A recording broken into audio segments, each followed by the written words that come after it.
Good morning. Thanks for tuning in. I want to share some thoughts that I picked up from Philip Yancey. And they're from a book that he wrote a number of years ago called What's So Amazing About Grace? And it was an outstanding book. He talks about, he quotes Gordon MacDonald. And Gordon MacDonald says that the one thing the church can do that no other entity on earth can do is to show grace.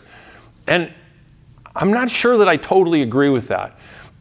And the reason why is this: I think that it's people who show grace. I don't know that organizations can. We can have position papers and things like that, but I used to get a kick out of it in the Yellow Pages. Some churches, remember the Yellow Pages? Yeah. So it would say the friendliest church in town or the friendly church. My experience with churches, it's as friendly as the person you sit next to. That's how friendly it is. You really can't be friendly from up front. You can try. But I think you understand what I'm saying. If the person next to you doesn't talk to you, then you're going to say it's not a friendly church.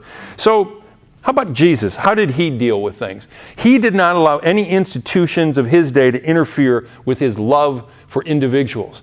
I used to have this friend out at the Dude Ranch in Arizona, Ray, and he'd ask me questions. Ray would be like, "Say, Paul, what does your church believe about this?" And it would be some sticky wicket. And I would always bring him down to, how do you think Jesus would treat that person? And I'd say, that's what I think our church believes. Because when you start putting rules and regulations and institutions in place, it's just kind of ugly and they can crush people. But Jesus didn't allow any institution of his day to mess with his love for individuals. So he meets this Samaritan woman at the well, right? Well, he's not supposed to talk to her because she's Samaritan and because she's a woman. But he doesn't care. He talks to her because that's what he wants to do. Why? Because he cares about her. And then talks to her to the point where she goes and she's basically a missionary to her own town. Pretty crazy. So then with his disciples, he included a tax collector named Matthew. Well, Jews felt betrayed by tax collectors. They were hated people. So he also has a zealot. So what would a zealot be? A zealot would be a member of the super patriot party.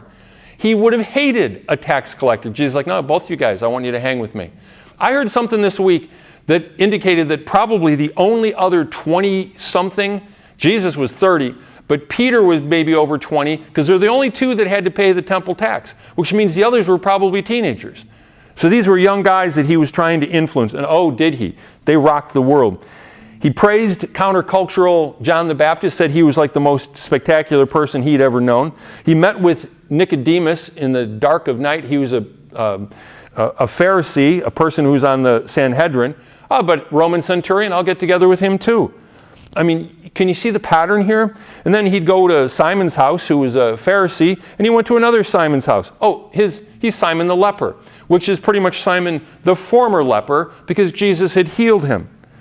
Jesus went wherever he was welcome. The person was always more important than the category or the label. How about today? There's a term. It's called identity politics, which I'm not even going to go into it, but you get the point. It's like, oh, you're one of those. You ever feel like somebody says, oh, you're one of those? Or how can you? It's just, I think Jesus would deal with all of this stuff a lot different than a lot of us do today.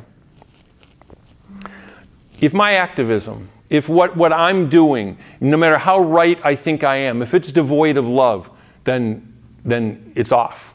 Because Jesus never allowed his activism to ever be devoid of love. Honesty, yes, especially for those in religious authority, but never a lack of love.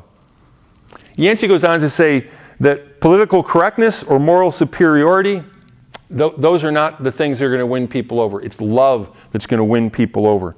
The Apostle Paul added that without love, we are nothing.